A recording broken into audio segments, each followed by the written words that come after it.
네, 하루 4가지 뉴스 한낮에 하루의 중심에서 전해 들으시면 하루의 이슈들을 다 확인하실 수 있습니다. 제가 방금 기침을 했더니 좀 진행해서 당황을 했습니다. 기침이 나올 것 같았어요. 자, 이우영 아나운서 스튜디오에 나오셨습니다. 안녕하십니까? 안녕하십니까, 이우영입니다. 네, 오늘 4가지 뉴스 중에 첫 번째 소식, 앞서 오프닝에도 언급드렸는데 노무현 대통령의 서거 13주기죠.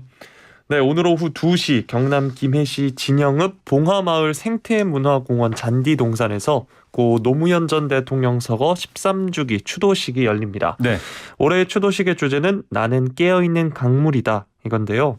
노무현 전 대통령이 바란 소통과 통합의 민주주의를 향해 나아가자는 취지로 기획이 됐고 공식 추도사는 정세현 전 통일부 장관, 시민 추도사는 조규혜 전 시관 도슨트가 낭독을 하고요. 추모 공연은 가수 강산혜 씨가 진행한다고 합니다.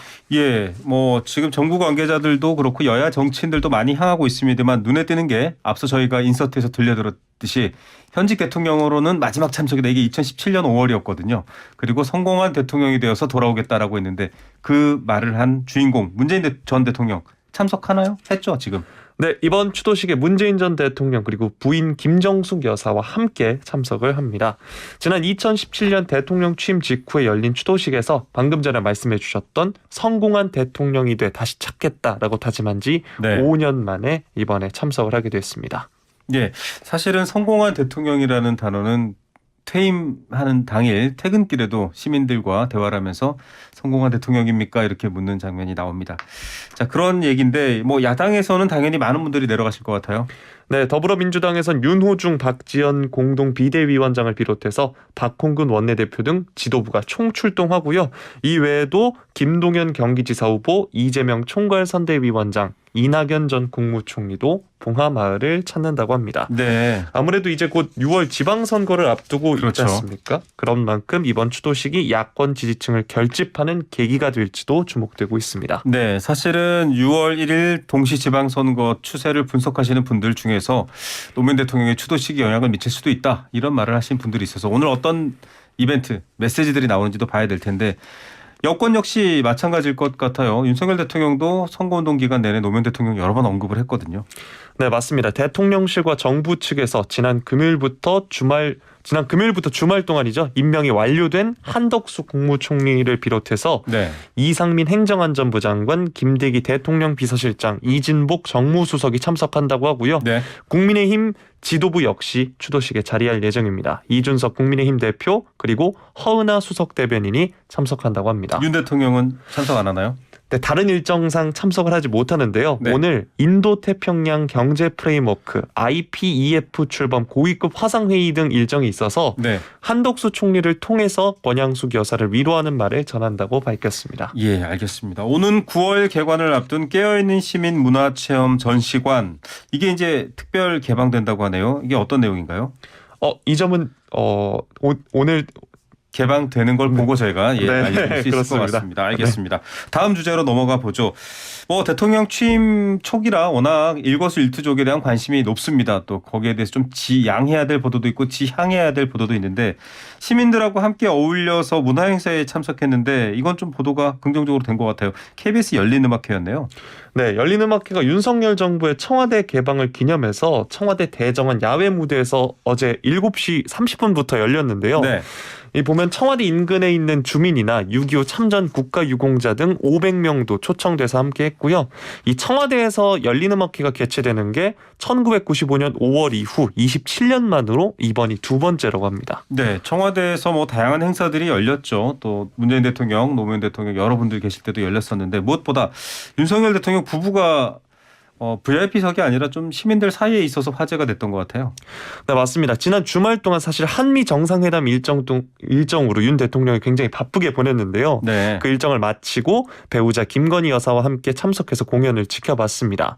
윤 대통령이 이번 청와대 방문이 3월 28일 문재인 전 대통령과의 상춘제 회동 이후는 56일 만이고요.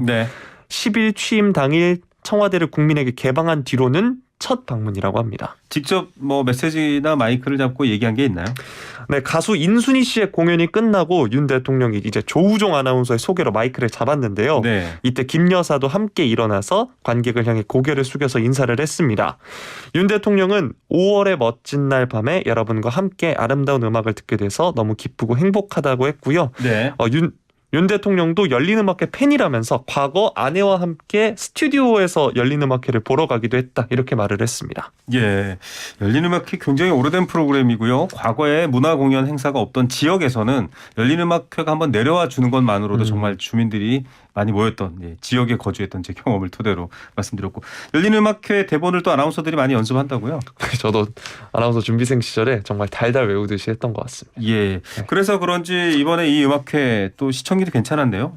네, 오늘이었죠. 시청률 전문 기업 TNMS에 따르면 어제 열린 열린음악회 전국 가구 시청률이 7.3%에 달했다고 합니다. 네. 이는 2017년 1월 29일 열린음악회 그 당시 방송 이후 약 5년 4개월 만에 가장 높은 시청률이라고 하는데요. 네. 구체적으로는 전국에서 어제 181만 명이 동시 시청했고 지난주와 비교하면 83만 명 증가한 수치라고 합니다. 네. 특히 윤 대통령과 김건희 여사가 소개될 때는 서울 지역 순간 시청률이 10.9%까지 치솟기도 했습니다. 예, 자, 뭐 청와대에 대한 관심도 높기 때문이고 또 여러 가지 대통령 내외가 나오기 때문인데, 자, 이런 것들에 대한 기획 의도가 과연 뭘까 생각하시는 분들도 있을 것 같아요. 결국 청와대 개방에 대한 의미를 좀 더 부여하기 위한 걸로 봐야겠죠? 맞습니다. 청와대 개방 행사의 성공적 마무리를 기념하기 위해 기획이 된 건데요. 13일 동안 총 37만 7,888명의 일반 시민이 청와대를 관람했다고 합니다. 네. 대통령실에 따르면 오는 23일부터는 영빈관과 춘추관 내부를 추가로 공개할 예정이라고 밝혔습니다. 네. 자, 다음 주제로 넘어가 보겠습니다. 인천 계양을 지금 지난 대선에 더불어민주당의 후보로 뛰었던 이재명 상임고문, 지금 선대본부장이시죠, 총괄. 지금 출마해서 선거운동을 벌이고 있는데 철제 닭뼈통을 던진 분이 있었고 자칫하면 맞을 뻔했어요. 무슨 내용이죠?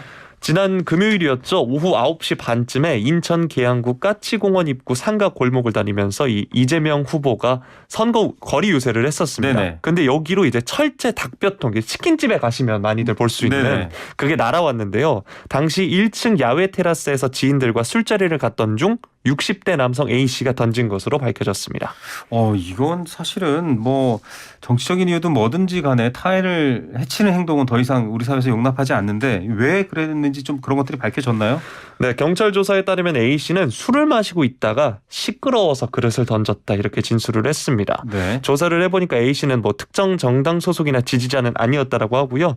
어제 오후 1시 27분쯤 공직선거법상 선거방해 혐의를 받아서 구속영장이 청구된 A씨, 결국 인천지방 영장실질심사장으로 들어갔는데요. 네. 여기서 취재진이 혐의를 인정하느냐 했더니 네, 죄송합니다. 그리고 고의적이 아니었고 우발적으로 저지른 것이다 이렇게 말했습니다. 예, 그런데 구속영장은 발부가 됐어요. 네, 결국 인천지방법원이 이 남성에 대해서 도주할 우려가 있다면서 구속영장을 발부했습니다. 네, 이재명 후보는 좀 선처를 바란다고 했다고요? 네, 맞습니다. 이재명 후보는 이 안타까운 마음이라면서 선처를 바란다고 했고요. 대신 이번 일을 계기로 다시는 누구에게도 이런 일이 발생하지 않기를 바란다 이렇게 말했습니다. 예, 자, 마지막 소식입니다. 어제 밤잠을 설치신 분들 많을 텐데 손흥민 선수 득점왕에 등극했어요. 네, 저도 밤잠을 설쳤습니다. 네. 네, 손흥민 선수가 어제 우리 시간으로 일요일에서 월요일로 넘어가는 12시에 열렸던 노리치 시티와 38라운드 마지막 원정 경기에서 네. 후반 25분과 30분 시즌 22호, 23호 골을 잇따라 터뜨렸습니다. 네. 전반 내내 보면서 제가 기회를 놓치길래 이러면서 봤는데 네. 후반에 아주 보기 좋게 두 골을 몰아치면서 살라와 공동 득점왕에 올랐습니다. 살라도 한 골을 넣었군요. 네, 같은 시간 이제 다른 경기가 펼쳐졌는데 네. 살라 선수도 후반에 득점을 하면서 23호 골 공동 득점왕에 올랐습니다. 저도 아침에 뉴스들을 보는데 뭐 22에서 23호 골 득점왕 될 수도 이런 기사들이 올라오길래 이제 왜 그런가 했더니 사실은 이 영국 프리미어리그 마지막 경기는 모든 팀이 동시에 열리잖아요. 맞습니다. 예, 그때 이제 살라의 상황을 보느라 그랬던 것 같습니다. 어쨌든 아시아인 중에서도 최초고요. 필드골도 압도적이기 때문에 우리나라 국민들 정말 뿌듯해하셔도 좋을 것 같고 모처럼 참 즐거운 뉴스인 것 같습니다. 그런데 5대0 대승을 거뒀는데 앞에서부터 막 골을 넣었으면 될 텐데 역시 손흥민 선수 좀 팀에 기여하는 스타일로 플레이를 하기 때문에 좀 그렇게까지 기회가 오진 않았나 봐요. 아무래도 이제 전담 페널티킥 키커가 해리 케인 선수인데 이 네. 해리 케인 선수가 뭐 페널티킥이 나오지도 않았고요. 그럼에도 뭐 해리 케인 선수가 손흥민 선수를 위해서 많이 만들어주기도 했습니다. 네, 후반부터는. 네, 동료들이 열심히 도와줬는데 손흥민 선수도 처음에는 골 욕심을 내기도 했지만 그래도 팀 승리에 집중하는 모습을 보여줬습니다. 이렇게 잘하면 올해 선수상 또 받지 않나 이런 기대도 있었는데요. 아쉽게도 올해의 선수상은 우승팀인 맨체스터 시티의 케빈 데브라이너 선수에게 돌아갔습니다. 아무래도 팀의 우승이 좀 관건이었겠군요. 그리고 많은 축구 팬들이 좋아하는 그 이른바 유럽 축구연맹 챔피언스리그 우에파컵 여기는 이제 토트넘이 진출하게 된 거네요. 네, 최종 결과로 이제 토트넘이 4위로 시즌을 마치면서 3시즌 만에 챔피언스리그 본선행 티켓을 거머쥐었습니다. 손흥민의 상승세가 우리 국민들에게 또 조금은 갈등이 많은 우리 정치권에도 시원하게 좀 그대로 옮아왔으면 좋겠다라는 생각도 듭니다. 오늘 뉴스들 감사합니다. 고맙습니다. 네, 이우영 아나운서였습니다.